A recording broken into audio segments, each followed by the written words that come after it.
Students, very good morning to all of you. Namaste, Assalamu alaikum, Sat Sri Akal.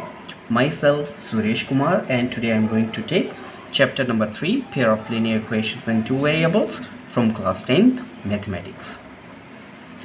Students, we were doing its exercise 3.4. We have already done question number 1. Today I will continue from question number 2. तो question number 2 क्या कहता है?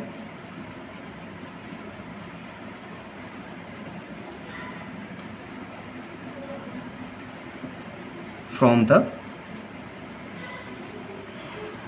pair of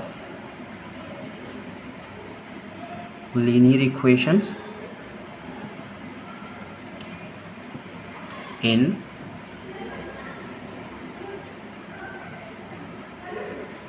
two variables in the following problems.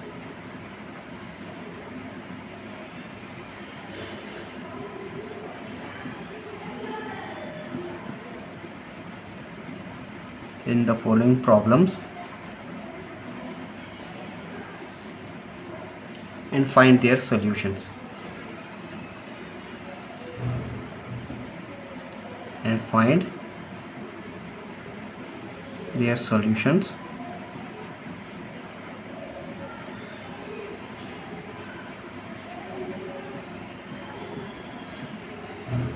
If they exist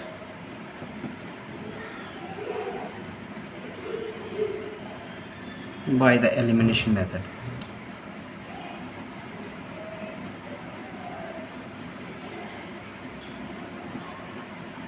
By the elimination method. इस method का use करके आपको दिए गए pair of linear equations in two variables का सल्यूशन निकालना है। अगर उनका सल्यूशन निकलता है तो सबसे पहला जो इसका पार्ट आपको दे के रखा हुआ है, part number 1 of question number 2 का जो पार्ट नंबर 1 है, क्वेश्चन के तौर पे क्या पूछा गया है, उसमें कहता है if we add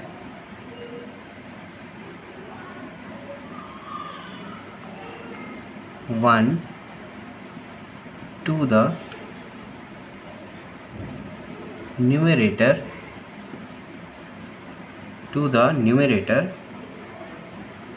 of a fraction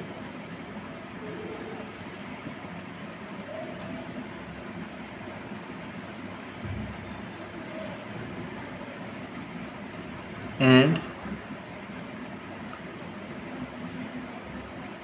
subtract 1 from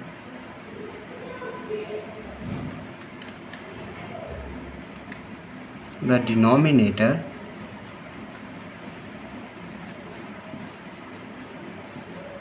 of the fraction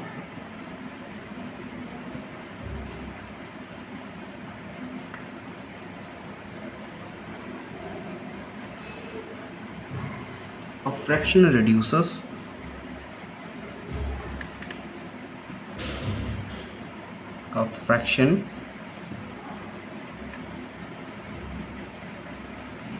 reduces to 1।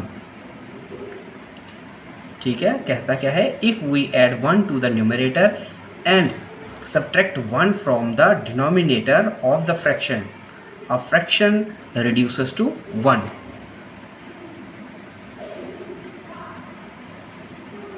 आगे जाके फिर क्या कहता है, it becomes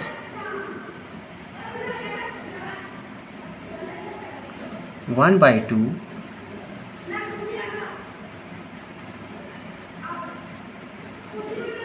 if we add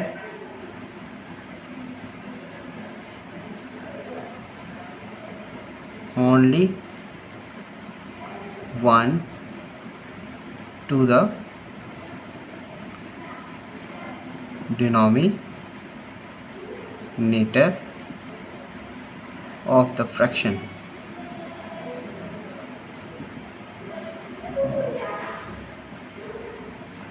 What is the fraction?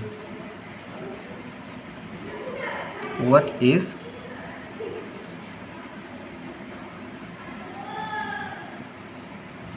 the fraction?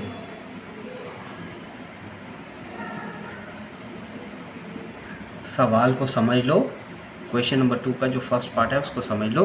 कहता है if we add 1 to the denominator, if we add 1 to the numerator of a fraction and subtract 1 from the denominator of the fraction. ठीक है, आपको कोई fraction दे के रखी है, उसके बीच में अगर आप 1 को ऐड करते हो और उसके न्यूमरेटर के बीच में 1 को अगर आप ऐड करते हो और डिनोमिनेटर में से 1 को अगर आप निकाल लेते हो तो आपके पास में जो फ्रैक्शन है वो रिड्यूस हो जाती है 1, मतलब 1 के बराबर आ जाती है, रिड्यूस टू 1 के बराबर आ जाती है वो। ठीक है, वही फ्रैक्शन 1/2 के बराबर हो जाती है अगर आप उस फ्रैक्शन के डिनोमिनेटर में, सिर्फ डिनोमिनेटर में 1 को ऐड करते हो तो वही फ्रैक्शन 1/2 के बराबर हो जाती है। अब बताओ भाई वो फ्रैक्शन क्या है। तो यहाँ पर आपको ये जो सवाल है इसमें कुछ स्टेटमेंट्स दे के रखी हुई हैं और कुछ कंडीशंस हैं। आपको उन स्टेटमेंट्स को अच्छे तरीके से समझना है, कंडीशंस को अच्छे तरीके से समझना है।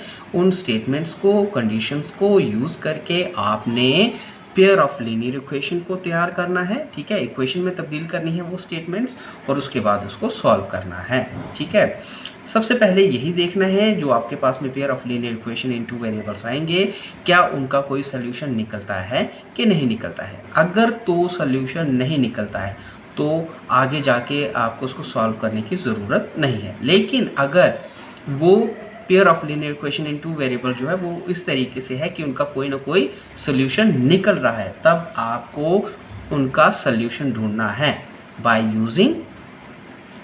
Using elimination method.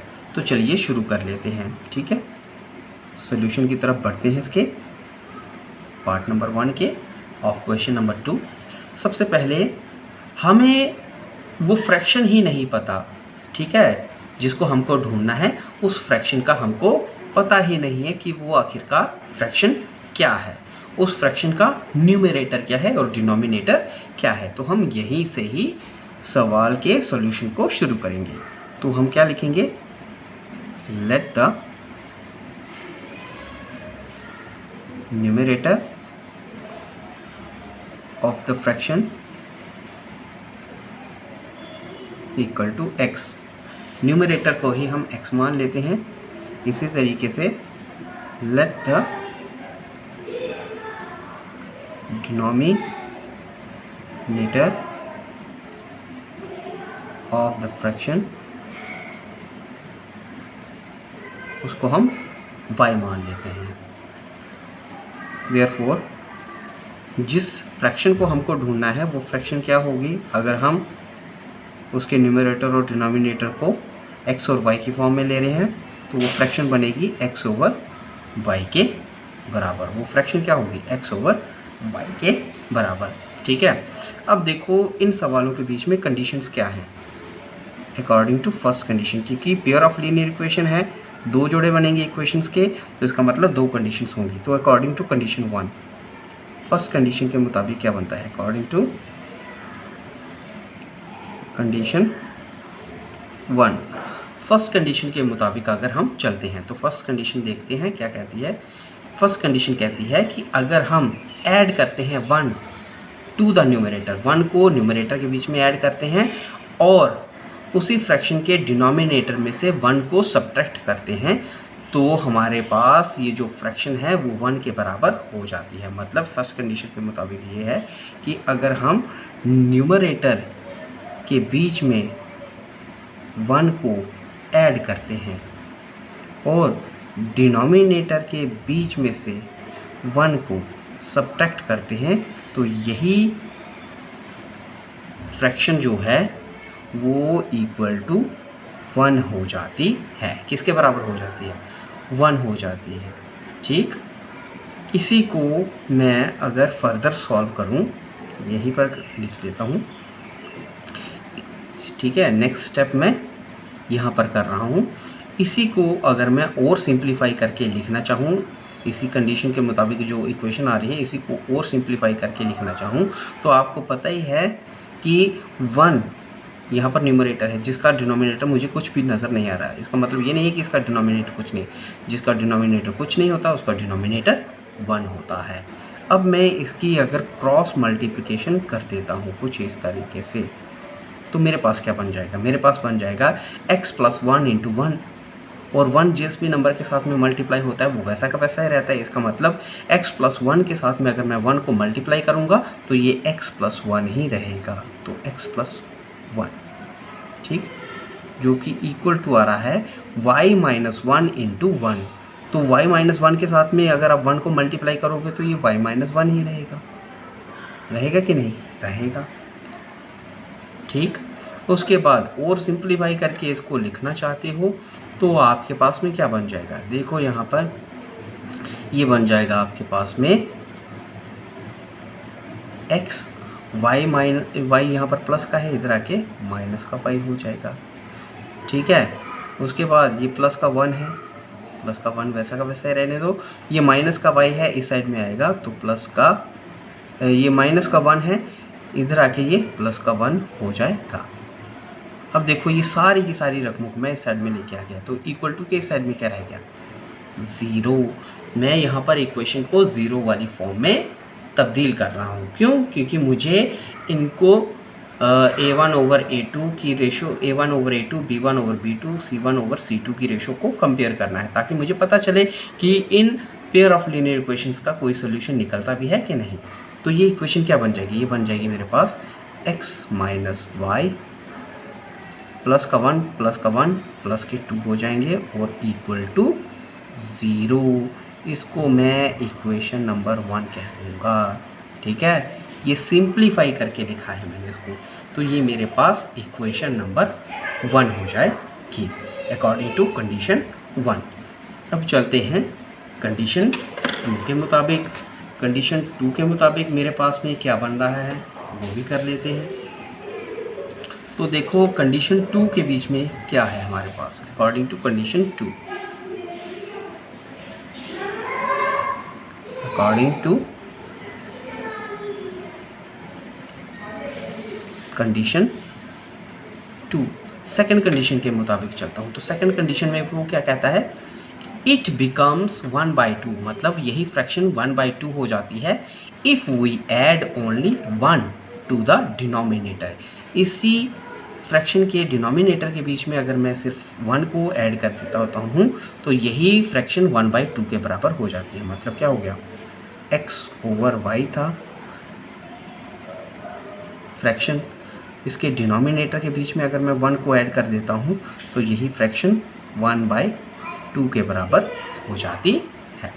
सिंप्लीफाई करके लिखूँगा तो क्या बन जाएगा, कर लो क्रॉस मल्टीप्लिकेशन, ऐसे ये बन जाएगा मेरे पास x × 2, 2x हो जाएगा, x × 2 2x, और इक्वल टू ये इक्वल टू y + 1 × 1, y + 1 ही रहेगा, ठीक।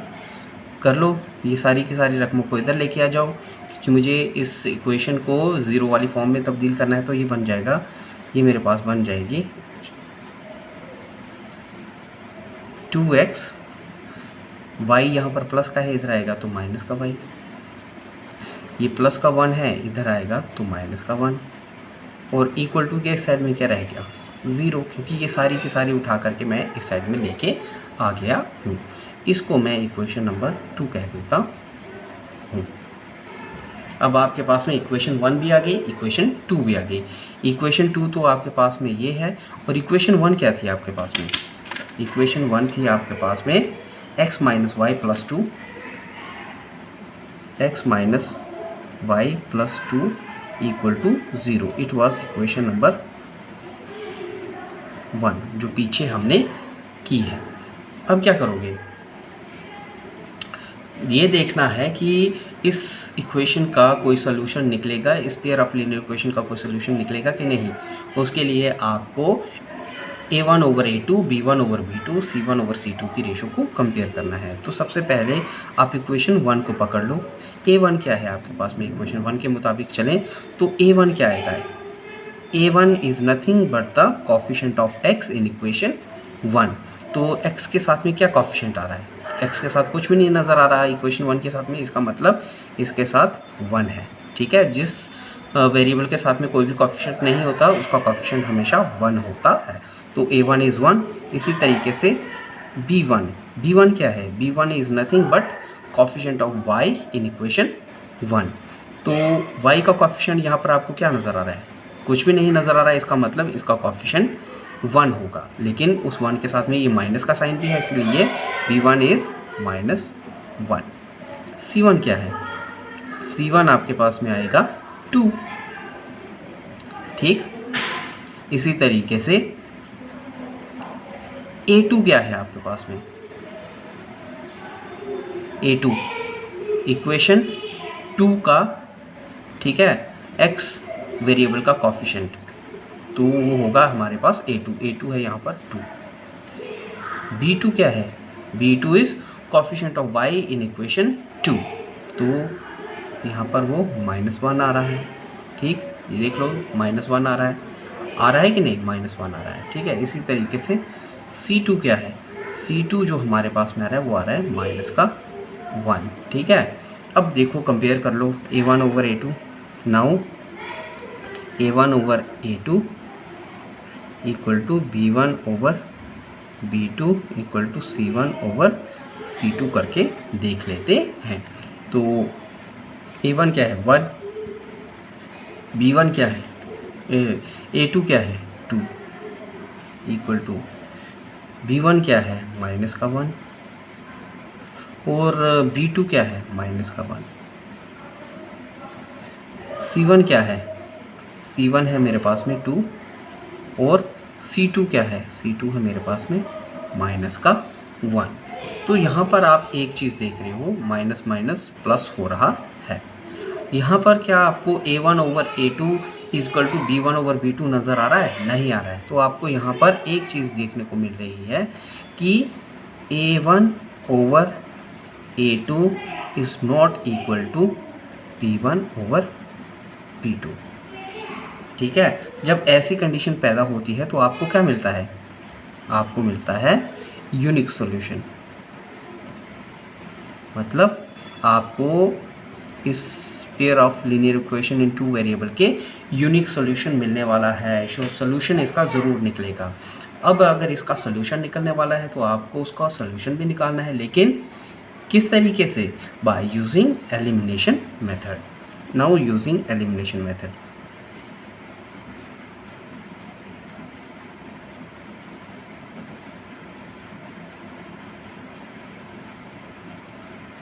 Elimination method. ठीक है, एलिमिनेशन मेथड का यूज़ करने जा रहे हैं। एलिमिनेशन मेथड में आपके पास में इक्वेशंस तो आपके पास में है ही, इक्वेशन 1 और इक्वेशन 2 है ही।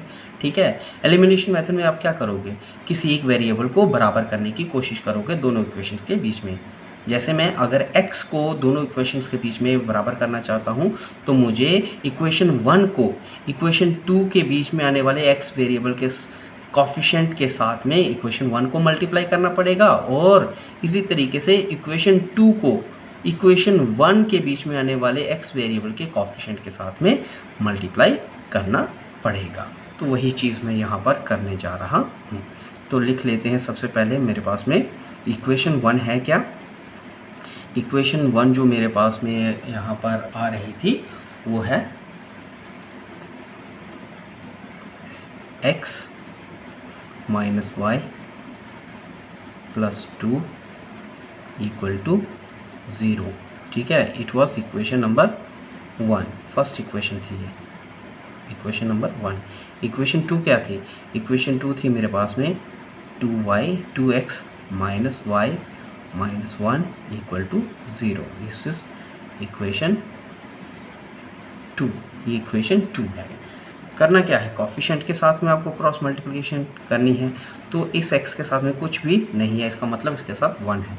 आप क्या करोगे, इस कॉफिशेंट के, इस x के कॉफिशेंट 2 के साथ में ऊपर की इक्वेशन 1 को मल्टीप्लाई करोगे और इक्वेशन 1 के बीच में x वेरिएबल के कॉफिशेंट के साथ में इक्वेशन 2 को मल्टीप्लाई करोगे। ठीक है, कुछ इस तरीके से क्रॉस मल्टीप्लिकेशन हो जाएगी। और ये क्या बन जाएगा, ये बन जाएगा मेरे पास 1x minus Y plus 2 equal to 0 multiplied by 2 multiplied by 2। ये क्या बन जाएगा, ये बन जाएगा मेरे पास 2 इंटू 1x बन जाएगा 2x, आगे 2 इंटू माइनस वाई बन जाएगा माइनस का 2y, और 2 इंटू प्लस का 2 बन जाएगा प्लस का 4, क्योंकि 2 to 4 होता है, और इक्वल टू 2 इंटू 0 0 होता है। क्या हो जाएगा, 0 होता है। उसके बाद आप इसी को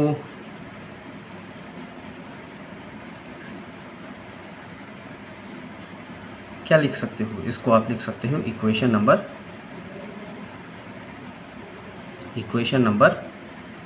3। क्या लिखो इसको, इक्वेशन नंबर 3। ठीक है, अब आगे जाके इक्वेशन 1 को मल्टीप्लाई किया था, अब इक्वेशन 2 को मल्टीप्लाई करना है। क्या बन जाएगा, 2x minus Y minus 1 equal to 0। किसके साथ मल्टीप्लाई हो जाएगा, देख लो 1 के साथ में मल्टीप्लाई हो रहा है।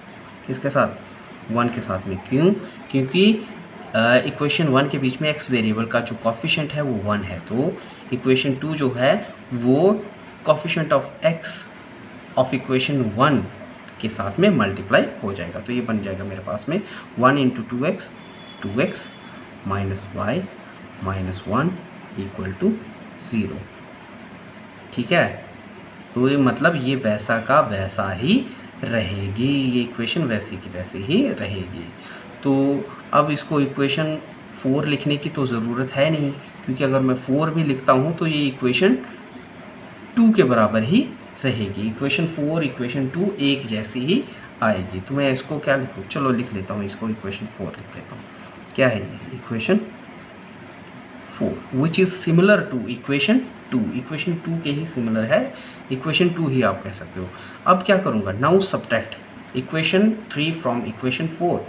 ठीक है, इक्वेशन 3 में से इक्वेशन 4 को निकाल दो, या इक्वेशन 3 में से इक्वेशन 2 को निकाल दो, क्योंकि 4 और 2 तो एक ही जैसी है। तो चलो मैं ऐसे कर रहा हूँ,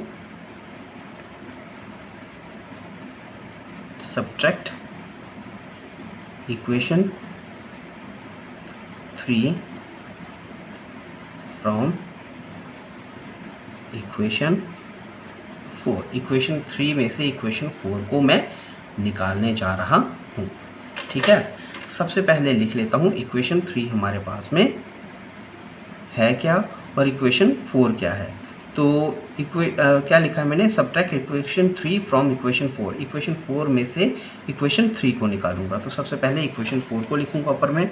इक्वेशन 4 है मेरे पास में 2x minus Y minus 1 equal to 0। 2x minus y minus 1 equal to 0. It was equation number 4. 2x minus y minus 1 equal to 0. It was equation number 4. इसमें से मुझे इक्वेशन 3 को निकालना है, और इक्वेशन 3 मेरे पास में है क्या, इक्वेशन 3 है मेरे पास में 2x minus 2y plus 4 equal to 0।